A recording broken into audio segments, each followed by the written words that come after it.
بہت بہت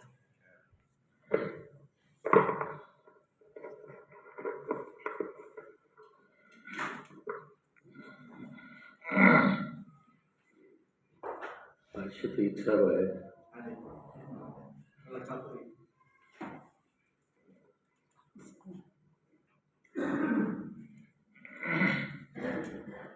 اعوذ باللہ السمیع العلیم من الشیطان الرجیم بسم اللہ الرحمن الرحیم فلما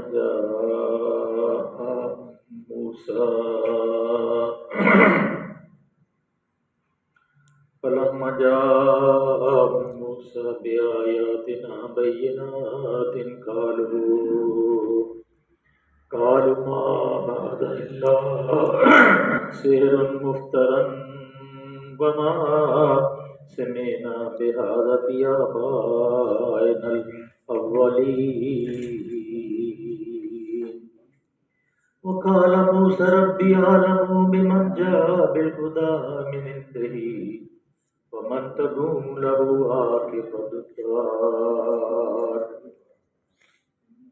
إنه لا يفلح الظالمون وقال فرعون يا أيها الملأ ما علمت لكم من إله غيري فأوقد لي يا هامان على الطين فاجعل لي صرحا لعلي أطلع إلى إله موسى وإني لأظنه من الكاذبين واستكبر هو وجنوده في الأرض بغير الحق وظنوا أنهم علينا لا يرجعون فأخذناه وجنوده فنبذناهم في اليم فانظر كيف كان عاقبة الظالمين صدق الله العلي العظيم وصدق رسوله النبي الكريم ونحن على من الشاهدين والشاكرين والحمد لله رب العالمين رب اشرح لي صدري ويسر لي أمري واحلل عقدة من لساني يفقهوا قولي ربنا آتنا من لدنك رحمة وهيئ لنا من أمرنا رشدا. کل پوری تفصیلات بتا دی تھی میں نے، آپ کی خدمت میں عرض کر دیا تھا کہ یہ سورہ قصص ہے جس میں موسیٰ علیہ السلام کا پورا تفصیل سے قصہ بیان ہوا ہے. پہلے ہم نے سورہ طٰہٰ میں بھی پڑھا تھا موسیٰ علیہ السلام کا قصہ، اسے سورہ اعراف میں بھی پڑھا تھا اور تھوڑا سا سورہ انبیاء میں بھی ہم نے پڑھا تھا. اور یہ سورہ جو ہے بالخصوص موسیٰ علیہ السلام کے پورے جو قصہ ہے ان کی پیدائش سے لے کے واپس پھر مصر آنے سے اور مصر سے پھر اپنی قوم کو لے کے سرائے سینا کو پار کر کے پھر بیت المقدس جانے کے پوری تفصیلات اس میں اندر ہیں. تو کل تک جو بیان تھا وہ تھا کہ موسیٰ علیہ السلام نے جب اللہ نے حکم عطا فرمایا، کہا جاؤ فرعون کے پاس، تو وہ بہت زیادہ مغرور اور تکبر اور فساد دنیا کے اندر پیدا کر رہا ہے، اس کو نصیحت کرو. تو موسیٰ علیہ السلام نے کہا کہ میرے اوپر ایک الزام ہے ان کی طرف سے کہ میں نے ایک آدمی کو قتل کیا ہے اور مجھے خطرہ ہے کہ اس سے پیشتر کہ میں رسالت کے فرائض کو انجام دوں وہ میرے اس بات کو جھٹلا دیں اور مجھے گرفتار کر لیں اور مجھے یہ نوبت ہی نہ ہے، اس لیے آپ میرے ساتھ میرے بھائی کو بھیجیں. بعض لوگوں نے اس سے یہ برات دی تھی کہ موسیٰ علیہ السلام نے نبوت قبول کرنے سے انکار کر دیا تھا، تو اللہ کے حکم سے کبھی رسول جو ہے جب اس کو یہ نعمت مل رہی ہو تو وہ انکار نہیں کرتے. اسی طرح کئی جگہ پہ جیسے حافظ ابن کثیر نے اپنی ابن کثیر میں بیان کیا ہے کہ موسیٰ علیہ السلام کی والدہ نے ٹوکری بنائی تھی اور ٹوکری کے اندر ایک رسی ڈالی تھی اور رسی ڈال کے اس کو روزانہ موسیٰ علیہ السلام کو دریا میں ڈال دیتی تھی اور جب خطرہ ٹل جاتا تھا۔ یہ بھی ایک مطلب کہ ایسی بات نہیں جو قرآن سے ثابت ہے۔ اور وہ بھی ایک باغ موتی رکھا اور وہ ساتھ میں وہ تاج پہن لیا، اور یہ بھی ساری وہ قرآن سے کوئی چیز ثابت نہیں ہے۔ اور قرآن سے جو چیز ثابت ہے وہ بالکل سیدھی سی ہے کہ اللہ نے کہا موسیٰ علیہ السلام کو کہ آپ فرعون کے بعد جیسے ٹوکری کے اندر رکھا تھا اور وہ نکال لیا گیا، پھر وہ پوری تفصیلات پہلے بیان کرتی، پھر 20 منٹ اس میں لگ جائیں گے، اس لیے وہ ساری ذرا ذہن کے اندر نہ فریش رکھیں۔ آج اس کے بعد کا یہ قصہ ہے جب اللہ تعالیٰ نے آپ کی درخواست کو قبول کر لیا اور یہ بشارت بھی دے دی کہ میں تیرے بھائی کو تیرا دستے بازو بناؤں گا اور تیری پشت کو مضبوط کر دوں گا، اور وہ تیرے ساتھ جائے گا فرعون کے دربار میں، اور میں بھی تیری، اور تو گھبرا نہ، بالکل تو غالب رہے گا۔ آج اس کے بعد کا قصہ ہے جب موسیٰ علیہ السلام فلما جاءهم موسیٰ بآیاتنا بینات قالوا ما هذا الا سحر مفتری وما سمعنا بهذا في آبائنا الاولین۔ پھر جب موسیٰ علیہ السلام لوگوں کے پاس یعنی فرعون کے دربار کے اندر کھلی کھلی نشانیاں لے کر پہنچا تو انہوں نے کہا یہ کچھ نہیں ہے مگر یہ بناوٹی جادو ہے، کہ فی الاصل اس نے کوئی جادو سیکھ لیا ہے یا کرتب سیکھ لیا ہے کہ یہ جیب میں ہاتھ ڈالتا ہے، باہر نکالتا ہے تو یہ چمکنا شروع کر دیتا ہے، اور لاٹھی ہے کہ ہاتھ میں پکڑی ہوتی ہے تو لاٹھی ہوتی ہے، زمین پہ ڈالتا ہے تو یہ اژدہا بن جاتا ہے۔ فی الاصل اس کی جو لاٹھی کی حیثیت ہے وہ لاٹھی ہی ہے، اور جو ہاتھ ہے وہ ہاتھ ہی ہے، لیکن یہ ہماری آنکھوں کے سامنے یہ ایک جھوٹی سی ایک اختراع کیا ہوا جادو ہے، بہت بڑا کوئی جادو ہے۔ اگر تو اس لیے اس کو جھوٹ، اس کا مطلب ہے یہ بالکل جھوٹ ہے، یہ اژدہا بننا اور ہاتھ کا چمکنا یہ بالکل نفس شے جو حقیقی جو شے ہوتی ہے، جو اوریجنلٹی ہوتی ہے وہ لاٹھی اور وہ ہاتھ ہی ہے۔ یہ فرعون کا اقرار ہے، اور اس کے بعد اس نے کہا کہ یہ تو بالکل ایک مصنوعی طلسم ہے، اور اس سے آگے کا قصہ جو بڑا مزیدار ہے، اور یہ ساری باتیں کہنے کے بعد کہ یہ مصنوعی طلسم ہے اور یہ کوئی معجزہ نہیں ہے، یہ اللہ کی طرف سے ہمارے پاس ویسے ہی کہہ رہا ہے کہ مجھے اللہ نے بھیجا ہے، تو ذرا آگے کی بات سنیں۔ الا سحر مفتری وما سمعنا بهذا في آبائنا الاولین۔ درباریوں کو کہتا ہے جو چمچے کٹچے ہوتے ہیں نا وزیر، اب کسی کے سامنے بھی اللہ کی بات کریں آپ، وزیروں کے سامنے اگر وزیر اعظم نے کہہ دیا اللہ ہے تو وہ سارے جو وزیر کہیں گے ہاں جی اللہ ہے، اگر وزیر اعظم نے پریزیڈنٹ نے کہہ دیا کہ اللہ نہیں ہے تو کہہ دیں گے نہیں ہے۔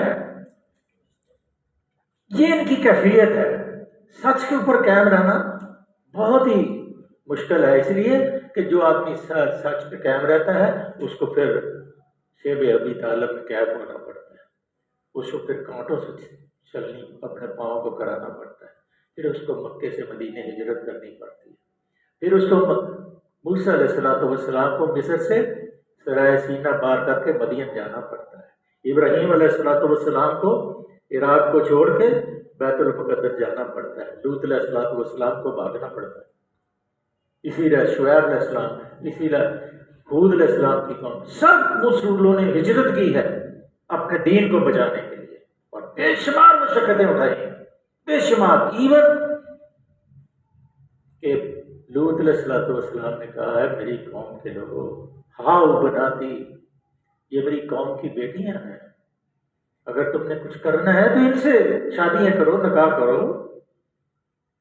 دند بری آہیں بھرتے ہیں پیغمبر، کیونکہ ان کو جنت اور دوزخ سامنے نظر آ رہی ہوتی ہے، اس میں جلنا ہے، اس میں باغ و بہار ہے، اس میں آسائشیں ہیں ہمیشہ کی، اور اس میں ہمیشہ کی موت ہے، اور موت بھی کیسی وَيَتَجَنَّبُهَا الْأَشْقَى الَّذِي يَصْلَى النَّارَ الْكُبْرَى ثُمَّ لَا يَمُوتُ فِيهَا وَلَا يَحْيَىٰ قَدْ أَفْلَحَ مَن تَزَكَّىٰ وَذَكَرَ اسْمَ رَبِّهِ فَصَلَّىٰ بَلْ تُؤْثِرُونَ الْحَيَاةَ الدُّنْيَا وَالْآخِرَةُ خَيْرٌ وَأَبْقَىٰ إِنَّ هَٰذَا لَفِي الصُّحُفِ الْأُولَىٰ صُحُفِ إِبْرَاهِيمَ وَمُوسَىٰ۔ ان کو وہ ایسی آگ ہوگی، جلائے گی چھوڑے گی کچھ نہیں، لیکن موت نہیں آئے گی، جیسے سورہ فرقان میں نا صبورا، پکاریں گے موت کو، اللہ کہے گا ایک موت کو نہ پکارو، کئی موتوں کو پکارو، لیکن موت آنے والی نہیں، جلد جل جائے گی پھر نہیں بنائی جائے گی۔ بڑا خطرناک منظر ہے، اس لیے ہمیں کوشش کرنی چاہیے کہ اللہ کی حدود کے اندر رہے۔ اللہ معبود، میں تیرا بندہ ہوں، مستطاعت، جو مجھے استطاعت ہے اس کے مطابق میں تیری بندگی بجا لا رہا ہوں۔ استطاعت کے مطابق بندگی بجا لائیں۔ دیکھیں، کوشش کریں رات کو سونے سے پہلے اپنا احتساب کریں کہ یہ جو 24 گھنٹے دن رات کے ہیں، نافرمانی میں کتنا گزرا ہے، فرما برداری میں کتنا گزرا ہے۔ بس اتنا احتساب کر لیں کہ اگر 1 گھنٹہ 2 گھنٹے بھی فرما برداری میں گزر گیا ہے تو 2 گھنٹے جو ہے 20 گھنٹوں کے برابر ہے، 10 گنا اجر ملنا ہے، اس لیے بیلنس ہو جائے گا۔ لیکن اگر 10 منٹ اللہ کی حضوری میں گزرے ہیں اور 24 گھنٹے 50 منٹ 23 گھنٹے 50 منٹ جو ہے وہ اللہ کی نافرمانی میں گزرے ہیں تو بیلنس نہیں ہونا میرے بھائیو۔ چاہے جو آدمی ولی کا بیٹا بھی ہو، چاہے پیغمبر کا بیٹا بھی ہو، چاہے کسی اولیاء کا بیٹا ہو، کچھ نہیں ہونا۔ نوح علیہ السلام کے بیٹے کی مثال میں نے پہلے آپ نے پڑھ لی ہے، اور لوط علیہ السلام کی بیوی کی مثال آپ نے پڑھ لی ہے۔ کچھ نہیں ہونا، جو کچھ کرو گے وہی کرو گے، جو بو گے وہی کاٹو گے۔ محنت آپ کریں، امتحان آپ دیں اور پاس میں آ جائیے، کیسے ہو سکتا؟ نہیں ہوگا۔ اس لیے ذرا فکر مند ہو جائے۔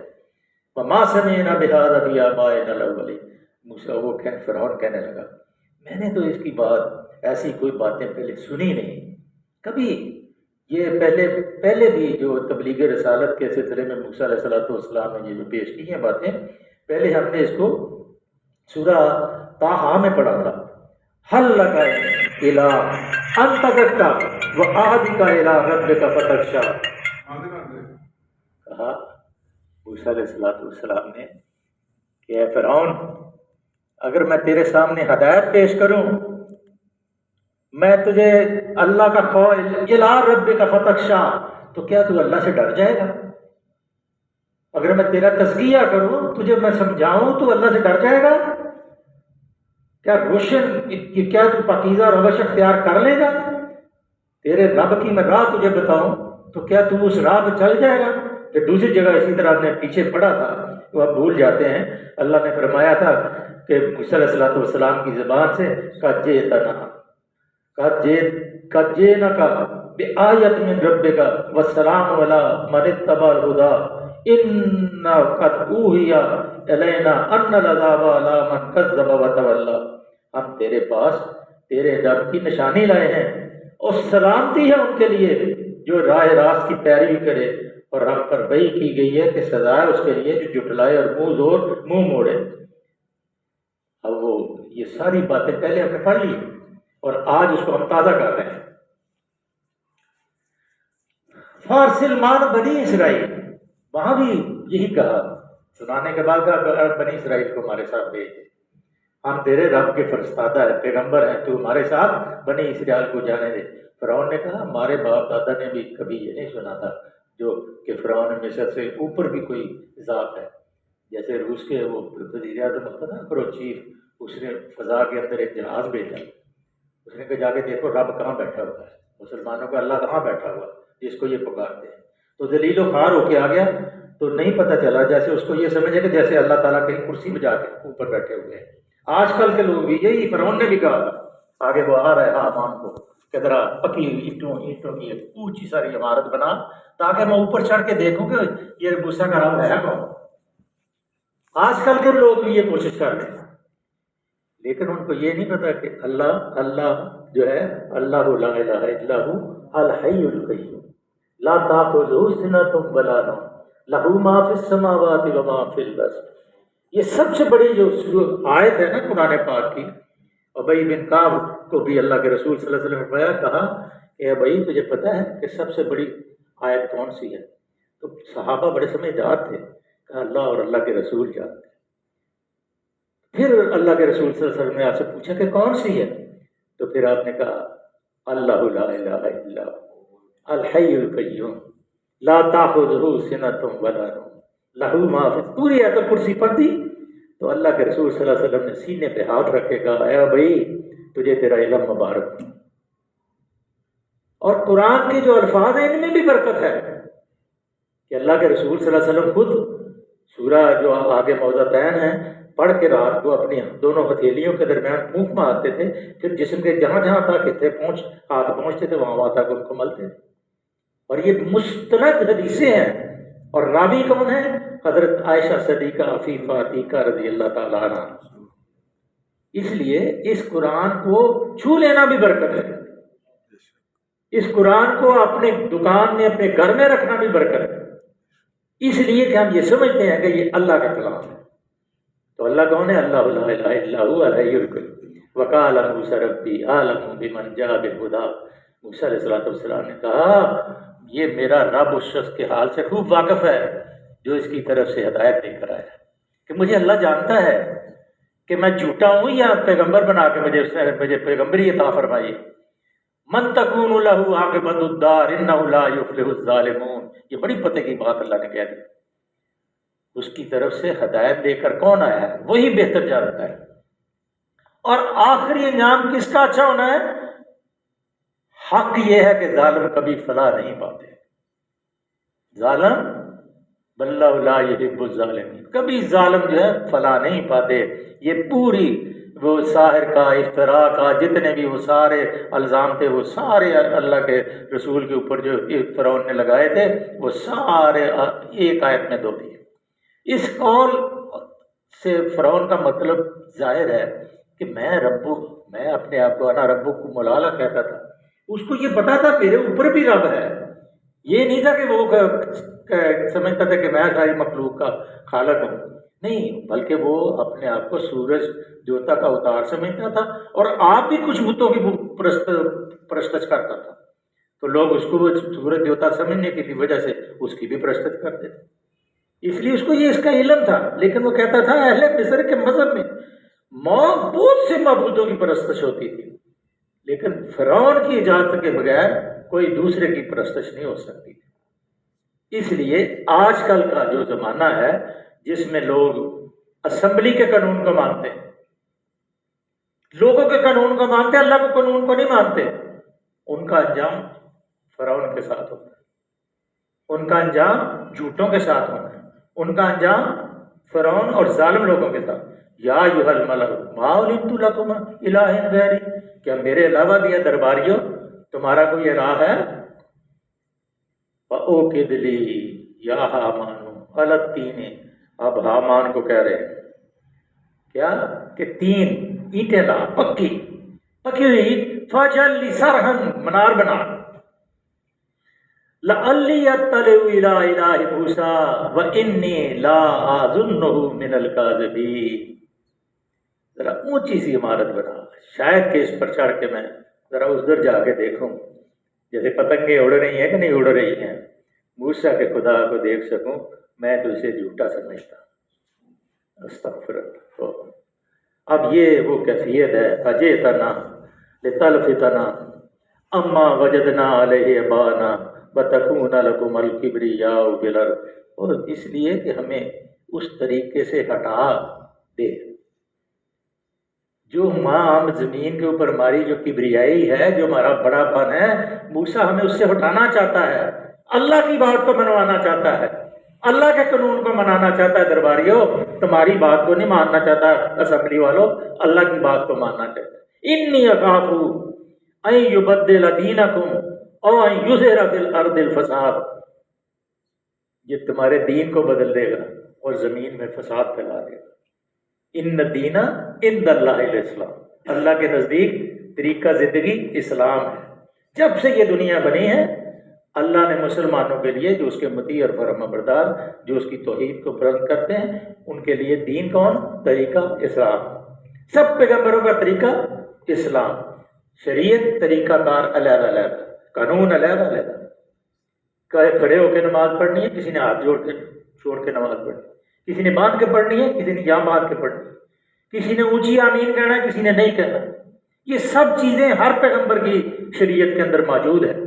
اور نبی صلی اللہ علیہ وسلم نے بھی جتنے یہ فرقے ہمارے وقت موجود ہیں، حنفی ہیں، بریلوی ہیں، شافعی ہیں، حنبلی ہیں، مالکی، اللہ کے نبی صلی اللہ علیہ وسلم نے سب طریقوں پہ عمل کیا.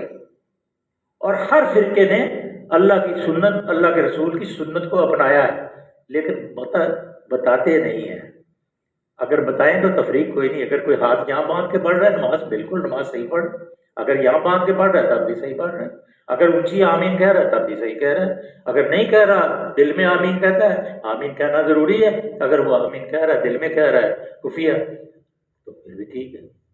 لیکن یہ ہم نے بٹ گئے، بکھر گئے کہ اپنی اپنی مسجدیں تقسیم کر لی، اہل حدیثوں کی مسجد، بریلویوں کی مسجد، دیوبندیوں کی مسجد، اب تو ایک اور فرقہ آ گیا چکڑالیوں کی مسجد، جو حدیث کا منکر ہے۔ ٹائم ہو گئے، یہ آیت مکمل